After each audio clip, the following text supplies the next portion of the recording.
magaaladii baan marka waxay noqotay inaan magaaladii u guuro magaaladii aad jooga magaalada wax ahela aniga kumali runtii markaas laakiin yaa degan waxaa degan aniga eedaday ninkii qabi jiray ee ka dhintay ilaahay u naxariistay ninay walaala yihiin yaa magaalada degan ninkaas baa marka xaafadiisi yaan kula adkeynayaa marka iyaga waxay yidhaahdeen annaga nala joogi kartaa iyagaan iskuulkan ka imaadaa iyagaan u tagaa iskuulkan aadaa maxaa weeye marka kalaas aroortii man bixi kalaaskan soo dhigan waxaan soo laaban qadadan soo laaban waxaan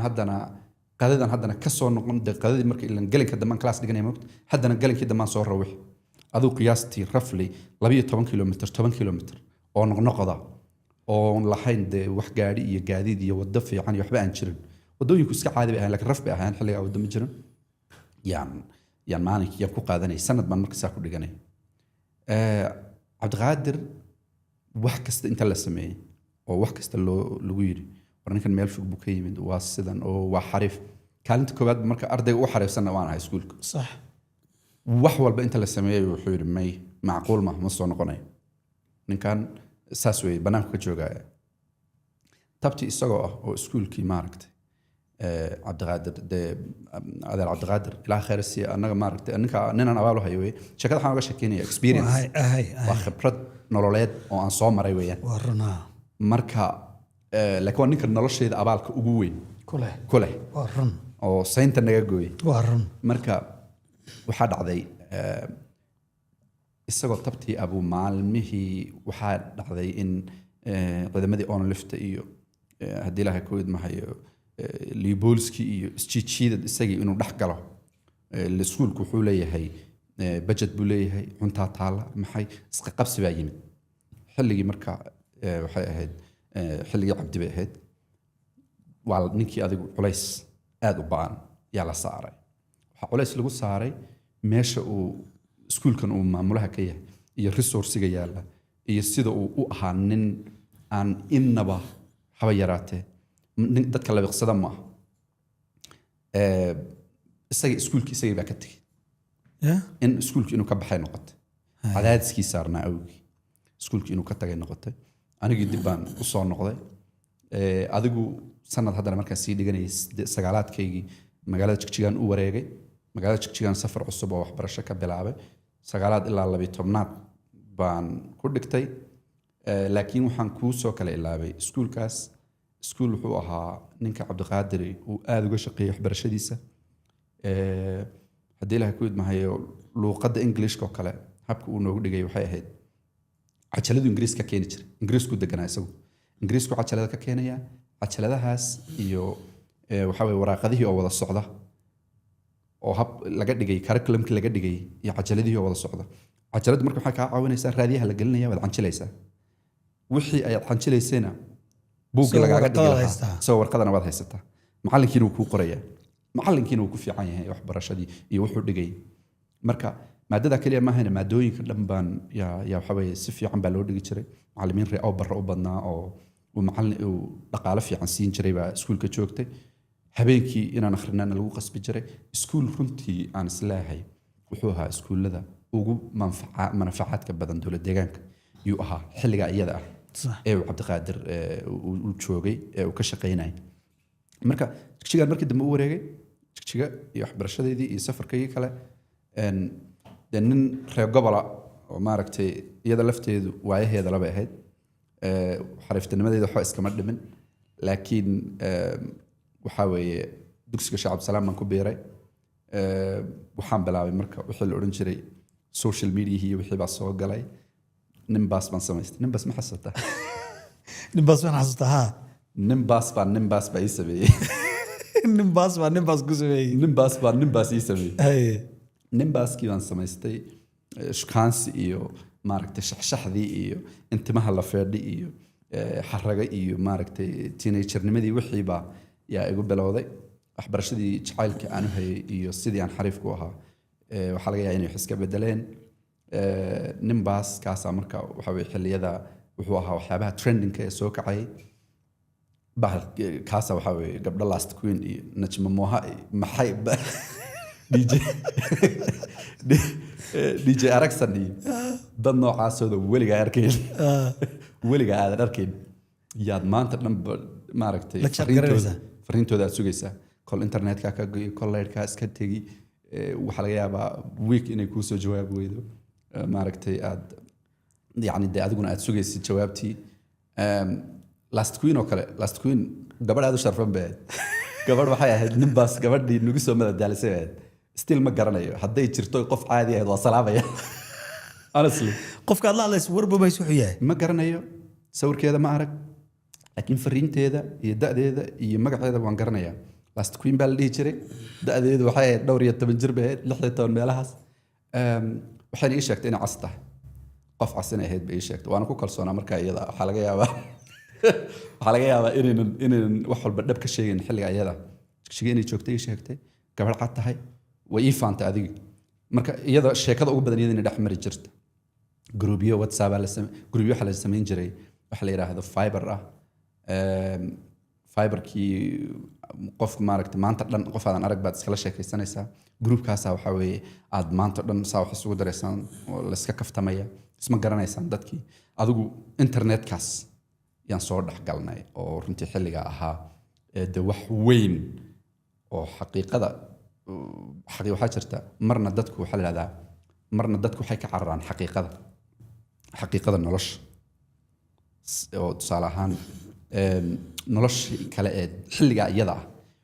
dadku waxay ka cararayeen nolosha caadiga internetkay ku cararayeen hadda dadku internetkay ka cararayaan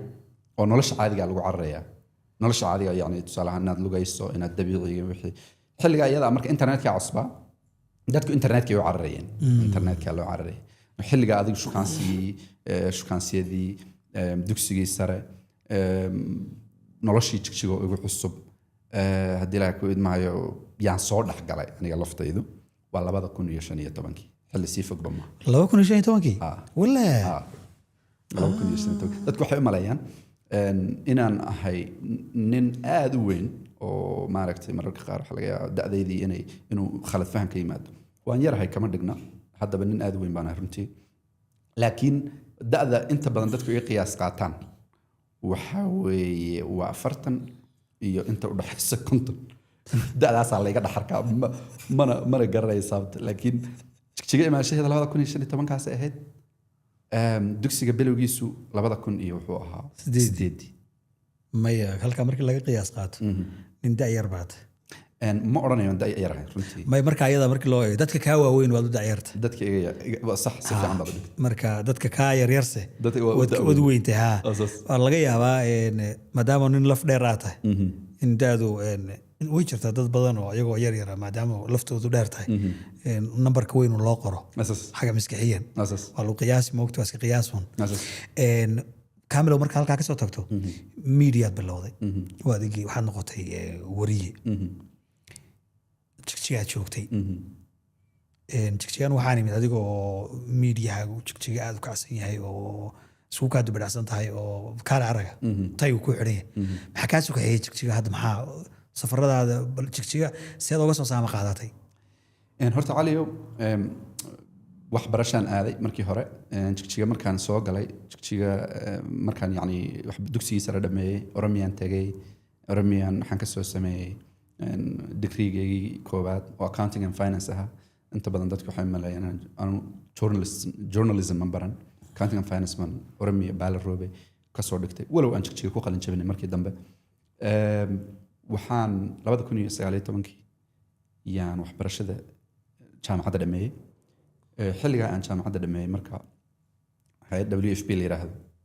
baan shaqo fiican ka helay anoo marka shaqadii ku jira waxbarashada jacaylkeedu igu sii jiray waxaan u guuray waxaan mar kale galay imtixaan Addis baan haddana master iyo waxaas ka bilaabay anagoo master Addis ka dhigta yaa waxaa dhacday corona soo galay buuggii anoo difaacan jaamacaddiina almost sii gabagabaynay iyay waxbarashadii waxaa weeye naga soo xidhantay corona soo galay waa la soo kala tegay anigu markaa jigjigaan u soo wareegay mar kale jigjigaan waxaan ka bilaabay fursad raadin fursaddii adigu wax badan oo maaragtay markii aan dhihi karo kobac weyn buu keenay ma jirin laakiin xilli aan u malaynaya 2022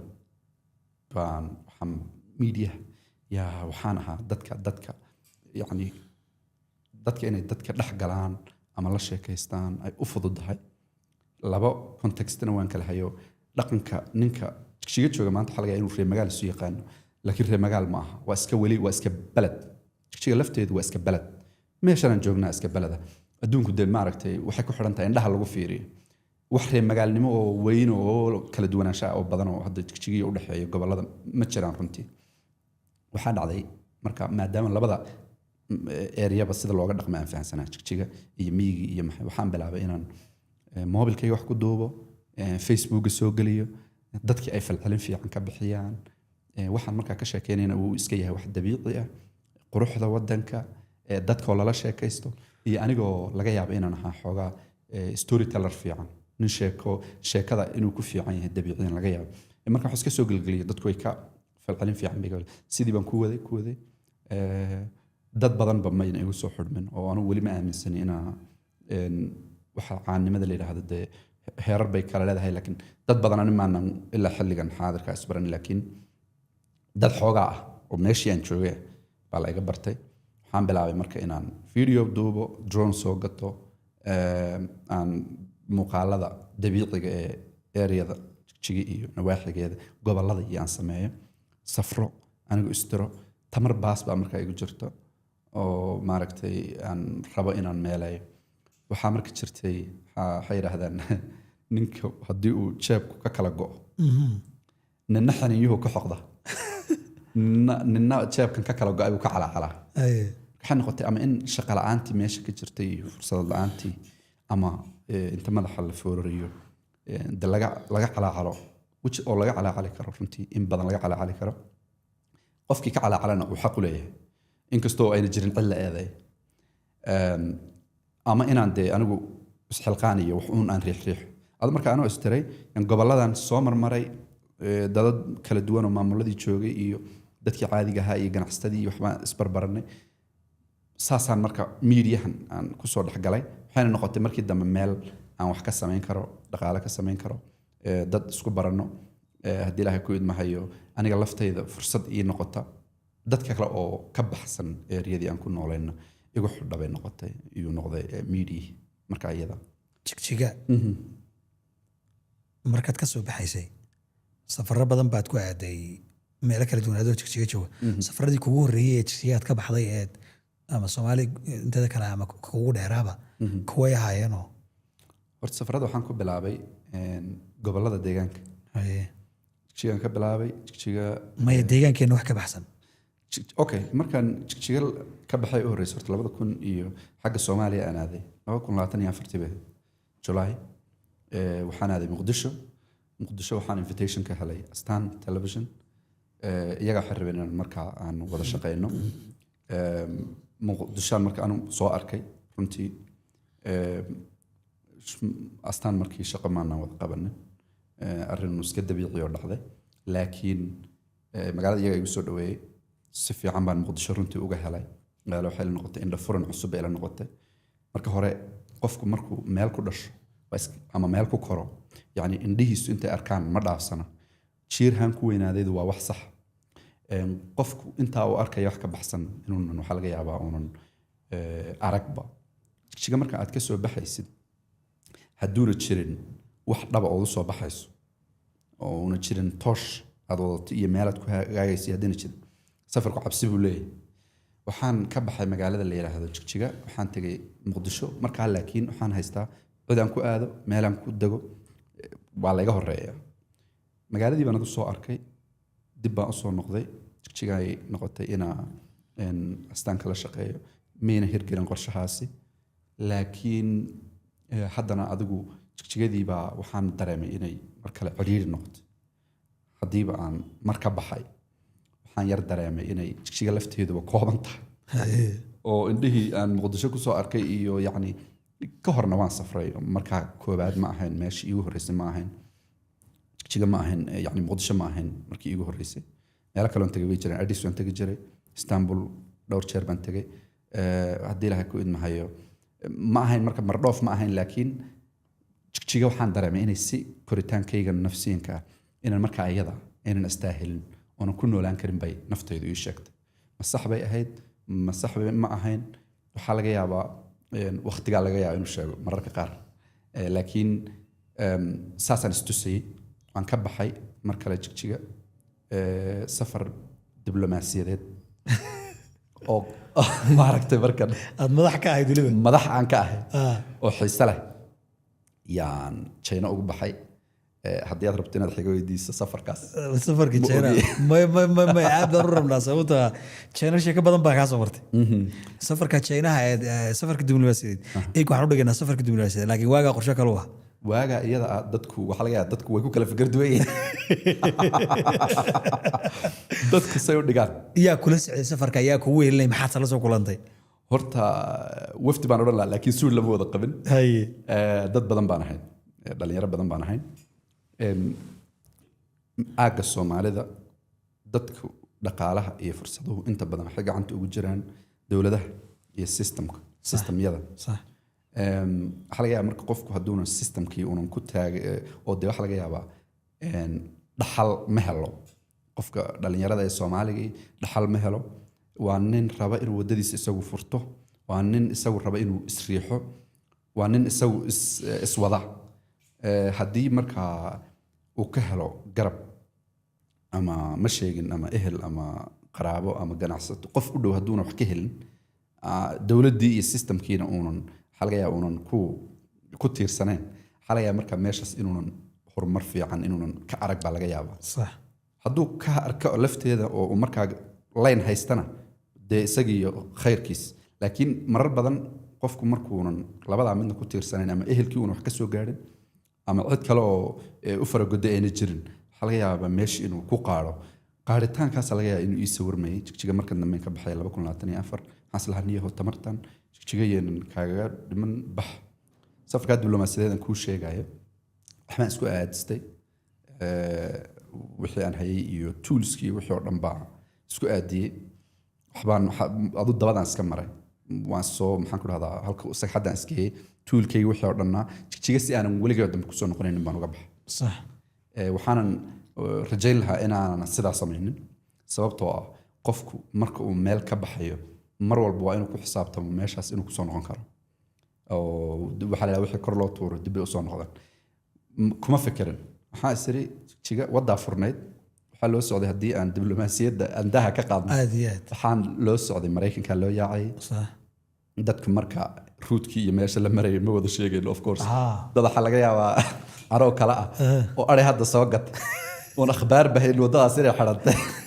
dhaqaalihii hayeen inay hadda isiraadaan meesha weli way furan tahay haddaan cidda u sheegin. hadda sii daa inuu ruux isdhaha laga yaabaa moogta. marka waxaa dhacday waxaan sameeyey waxaan ka baxay magaalada jigjiga si waxaan u diyaar garoobay aanan soo noqonin. Addis baan fiisa China ka qaadanay. China saa ku tagnay anagoo badan oo tiimam fara badan. waxaan markaa ahayn dhalinyaro qiyaastii 200 baan gaadhaynay. 200 qof? ha 200 haddana ka badnayn, sababtoo ah wadadaas markaa way furnayd. dadku aad bay tiradooda u badnaayeen. kaliya dowlad deegaanka lagama tegin, sidoo kale Somaliland baa laga yimid. waxaa laga yimid Muqdisho iyo goboladan maaragtay Soomaaliya oo dhan baa laga tegay. koonfurta oo dhan baa laga baxay. dadku way fara badnaayeen. marka 200 ma Soomaali baad wada haydeen misane waa dadka Ethiopian baad ku jireen? no Soomaali weeye. tiradu aad bay u badnayd. marka marba laba waxaa la helayay 2 tigid oo qaybna ay maaragtay sabtida inta badan la baxay China laga baxay. sida aan kuu sheegay mar rabo inaan sheego meelihii la tegay destinationskii. waxaa jirtay markaa China markaan tagnay baa Chinihii waxaa jira aan halkaa sheeka gashada nin baa waxaa la yidhi bakhtiyaar nasiib buu u tartamay. bakhtiyaar nasiibkaasaa marka waxaa dhacday